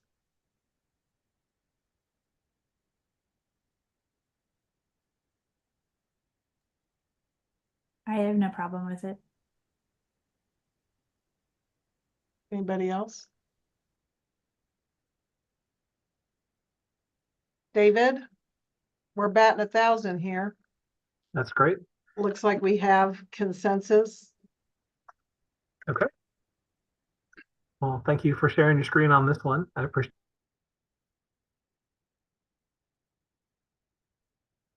it. All right. And so now I'd like to move on to the next item on the agenda, which is one that I think that I really wanted to get to, which was 7D.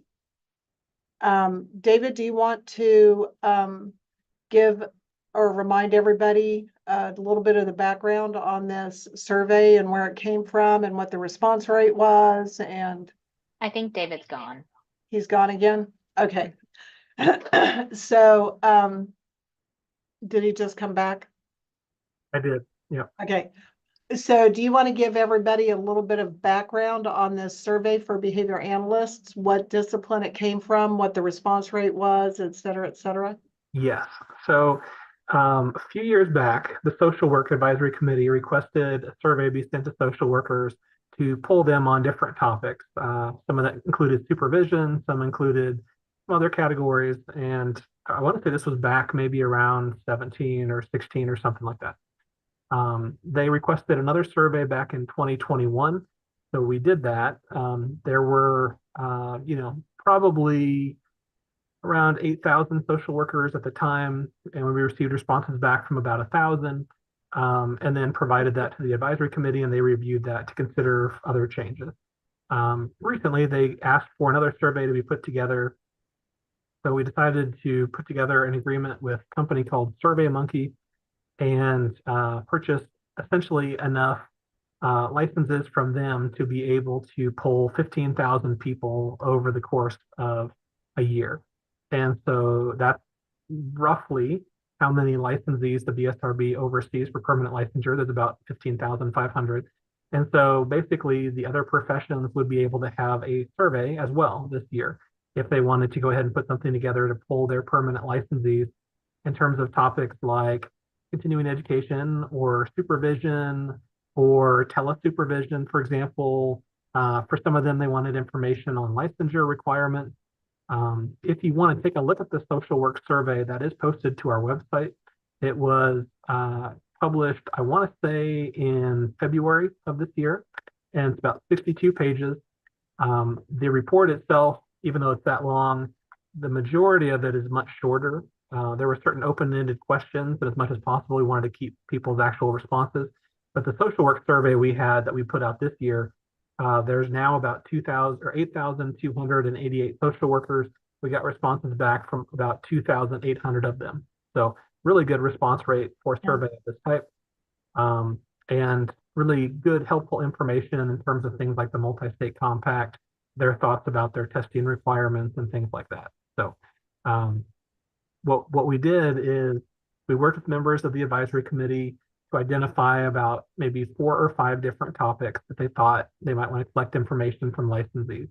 And then in between that meeting and the next, I worked to kind of put together some draft questions. And then at the next meeting, the advisory committee reviewed those draft questions, made some adjustments, added some other questions. Ultimately, we sent out the survey with about 14 questions. About maybe 3 or 4 had to do with demographics to make sure we had a good sampling. And then the rest of it really went after those categories. So the survey itself, even though it's 14 questions, only took about 7 to 8 minutes to complete. And it's pretty positive. So I think the report itself is a pretty good report. I can put that together on behalf of your committee if that's something you're interested in. But the next step would be, if you're interested in doing a survey, kind of maybe carving out some time at a future meeting, having some discussion about possible topics of interest, and then we could work on some questions. So I'm interested in this. I hope you guys are all interested in this as well. One of the big things that I would like to survey other behavior analysts out in the field is how do you feel about lack of representation on the BSRB? Right? Because I think David went and tried to get a position added and the legislators turned him down. And so if we did a survey and out of 1,000 behavior analysts, 999 of them said we need to have representation on our regulatory committee and instead of the advisory committee, right? Because then that our voice then is at the table. Can I just quickly, and maybe I missed it, what is the overarching rationale for the denial or not having behavior analyst on the regulatory board? I think it was fiscal note because, and which I don't understand because you know how much you get? And I don't. Sorry, even sorry, know what if did you I got say? it. You think it was what? Fiscal note. Oh, It comes at a cost, but the cost is really, really minimal. It's not like people on the board get, you know, $10,000 a year. They get like $35 a meeting or something like that. The lasts like 4 hours, so you get less than $10 an hour, I right? think David's gone again, but I also think that it would be worthwhile if part of that survey, did you know that we have a behavior analyst advisory committee for the BSRB? Because before I was Right. invited to this, I did not know that. And so I think yeah, it'd I be think interesting. it's Do you good know to about use this? Reddit, And yeah. and did you know that we also aren't adequately represented on the board currently because our Yep. chair is currently actually a psych, Mhm. but has thankfully both licenses. So like being able to ask those two questions. Yep, I Sorry. agree. What I was saying right before I cut out is basically in the committee, they never addressed this topic specifically, but they did ask me questions about it. So based on the questions they asked me about, my opinion of why it was probably removed is some people asked about whether this would be growing government to make the board bigger, going from 12 board members to 13 board members. I know there's also at least one profession that is interested in having more board members added to the board, even though it's not an advocacy board.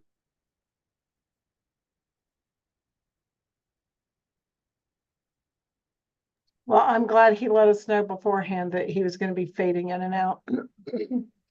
That's rough. It is. Are there any other professions that don't have representation on the board? Nope, just us. So, but some professions have One, Multiple. a and more some have two. higher number of, okay, thank you. Yeah.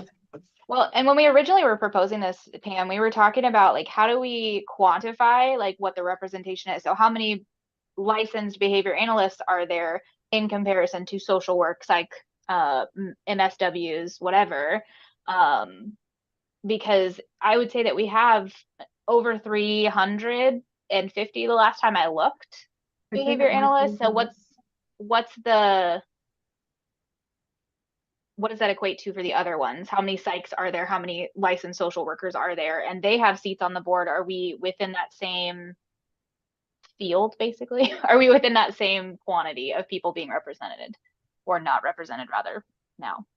There was a report that David gave at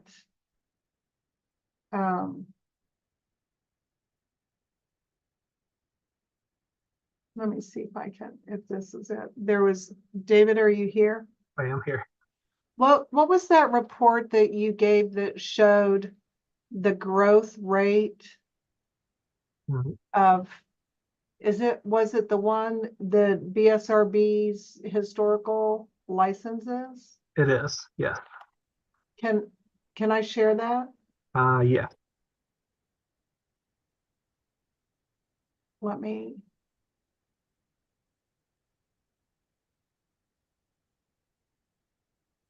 So when you look, let me make it a little bit bigger.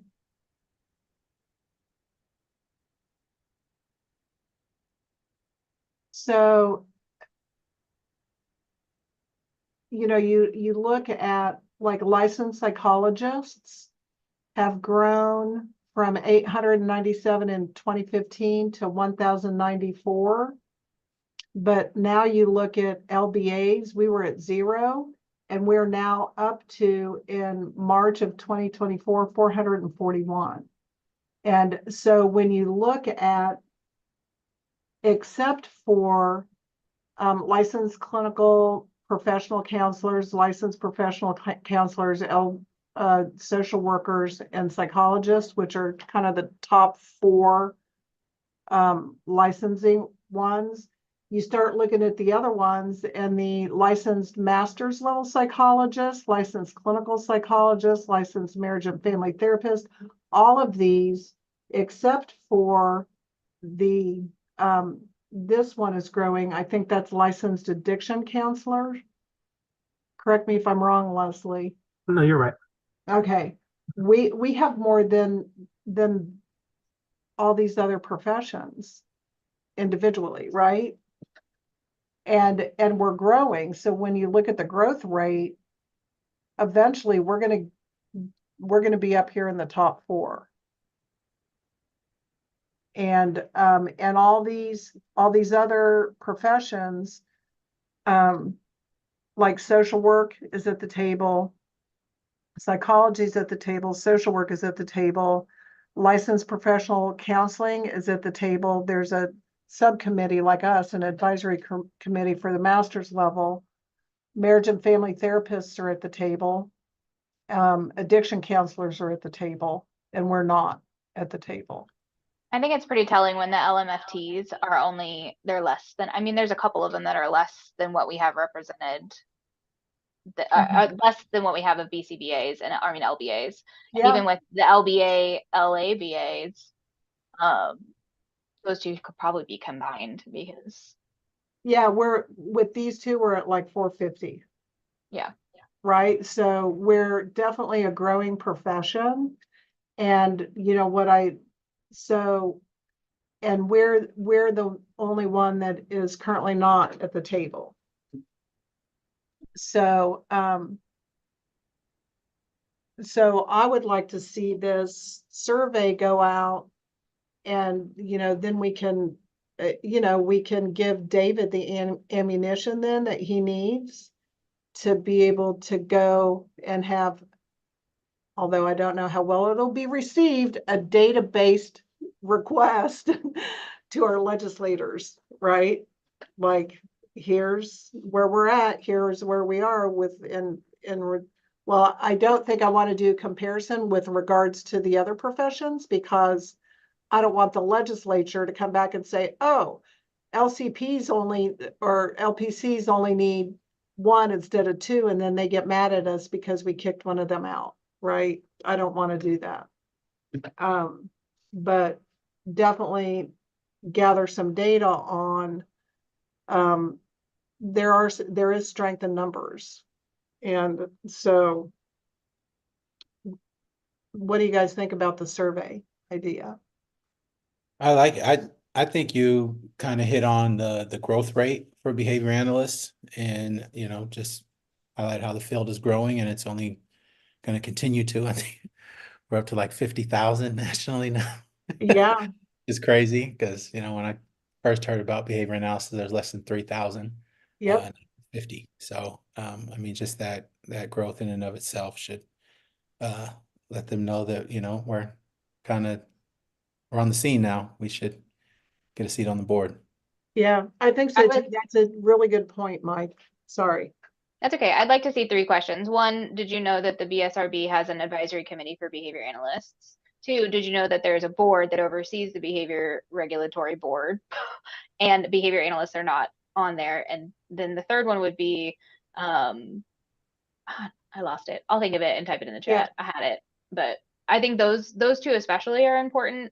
But the third, I think the other one was about, did you know that we have a different ethics code than the behavior analysts certification board? That was what it was. Because they're 2 different, you have 2 different requirements, you have 2 different ethics codes. Did you know that? Well, I don't think we have an ethics code. Yeah. And I think we have an unprofessional conduct code. There you go. So in asking that question. Yeah. Yeah, I think there's several questions that we can come up with, but if y'all think that it would be a good idea to develop this survey, then I think that what's the next step, David? Come back to the next meeting with a list of 2 to 3 questions each or something that we would like to see on there. And then we can, I'm sure there's going to be commonalities across people, and then go from there. What do you guys think of that? Yeah. Sounds great. Is there a timeline for getting it out?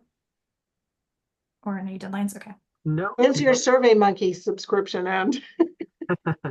that should be through the very end of the year. Okay. I think we have through December, but Of course, the earlier we send it out, the longer the board has to kind of review this data and have it influence any recommendations for statutory changes next year. But in terms of once we have questions, in terms of plugging that into the system, I did learn a lot going through the one for the social work. So I think I should be able to put that together. Once we have the questions, I can put that out there fairly quickly. So, Okay. And I'm sorry, David, oh, I'm sorry to interrupt. Did you say that the report that would at least give you ideas about the questions that they use with the social worker survey are on the website? yes. Or on the BSR? Yeah. So if you go to the website, there's a separate page for each of the advisory committees. And so if you Gotcha. go to the page for the social work one, and you can honestly just search for the word survey. I want to say that was distributed to them at their February meeting. So it's just one of the documents that's posted there on the website. Okay, thank you. You're welcome. All right, so we only have 3 minutes left, but we only have 3 things left under new business, which is exciting. And so I recommend, like, David, do you want to, what I think we should do is move those to our next meeting. We have the option for 10 members. Is that correct, David? You could have up to 10 non-board members on the advisory committee. Yeah. I think And certainly right now- so, yeah, right now we're at 1, 2, 3, 4, 5, 6, 7, 8. Now we're at 8, which means there's 2 positions open. And I think so, isn't it Jacqueline Lightcap? She's not here today, so she would be 9. So we have 1 position open. So this is actually, the limitation is on non-board members. And she's a public board member. So, yeah, there's always the board member for the profession and then a public board member. And then of the non-board members, there's a limitation of 3 to 10. So, but if you wanted me to, I could send something out in between now and the next meeting to collect interest from people. That way, what we normally do is send out a message and ask them for essentially to self-nominate themselves for consideration by submitting a resume or CV and a letter of interest for why they would want to be considered for the advisory committee. And then that way at your next meeting in June, you could review that information and make recommendations on those individuals. So that way they could potentially be appointed by the chair of the board at the July board meeting.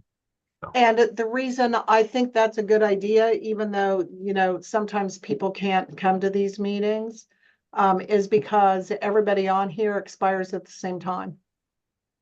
Right? Yeah. And so if we could, if we could start staggering terms, it would probably be a little bit better because, you know, it's not good when you lose all your brain trust at the same time. Do we want to wait a little bit longer so that it matches like a year or it's close to a year from when our newest board members joined?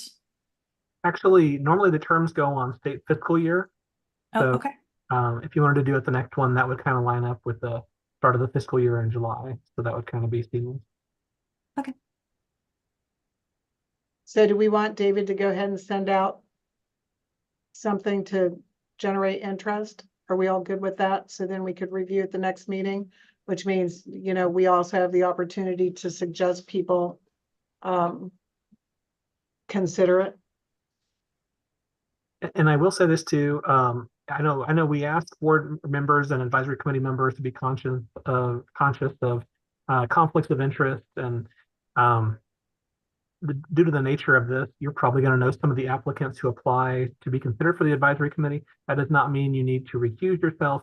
And if you want to reach out to somebody to say, hey, you might want to consider applying for membership, that doesn't mean, you know, that you would have to avoid discussion if they actually submitted material. So we will send something out to all permanent licensees.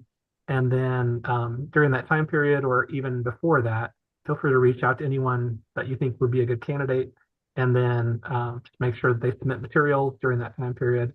But I like to throw that out there because I know people like to be conscious of that and very cautious, and that's a good idea usually in this, given the nature of, you know, professionals knowing each other, it's okay. You can be part of the conversation, part of this deliberation, even if you know some people.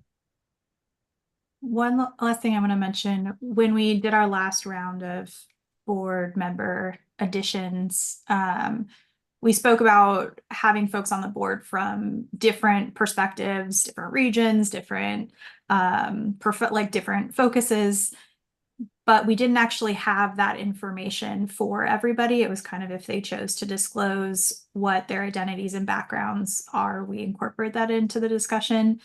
And if I remember correctly, we talked about the next time putting a statement that like the board encourages you to share your identities and background and perspective or specific factors that we're supposed to consider in these nominations or considerations, and not that they're required to, but that this information helps us make sure that the board is representative. Yep. Yeah, I could add a sentence or two like that. There's one in there that identifies certain areas that are part of the decision, but I could put something in there that says the board encourages you to share information, so that the advisory committees have as much information to make a good decision on that criteria or something like that. Sound good? And maybe a statement of like, the board recognizes the importance of diverse perspectives. Yep. Sharing information helps us assess, like to ensure that we have diverse perspectives on the board or something like that. Yeah. I agree, Christy. Like we embrace diversity by sharing this information with us. You help us make decisions to ensure that the board or that the advisory committee adequately represents the needs of all behavior analysts in Kansas. I think that's important. So having said that, David, I would like to move discussion on jurisprudence examinations and discussion on topics for 2024 to our next meeting. Okay, that sounds good. Okay. And does anybody have anything else they would like to add to the meeting today? This was a great meeting, guys. Well done. Even with our technical issues, we made it through. Yes. Yeah. Apologies again about that, but thanks for powering through. No worries. All right. So for that, I'll entertain a motion to adjourn. I motion to adjourn, Christy. Christy motions to adjourn. Do I have a second? Second. Nikki seconds. All in favor, say aye. Aye. All opposed? Anybody want to stay longer? All right. Meeting adjourned. Thank you, guys. Bye, everybody. Thanks, everyone. Bye. Everybody. Hi, thank you. All right. Do I need to stay on for any reason? Nope. All right. Thanks, David. Thanks, Linda.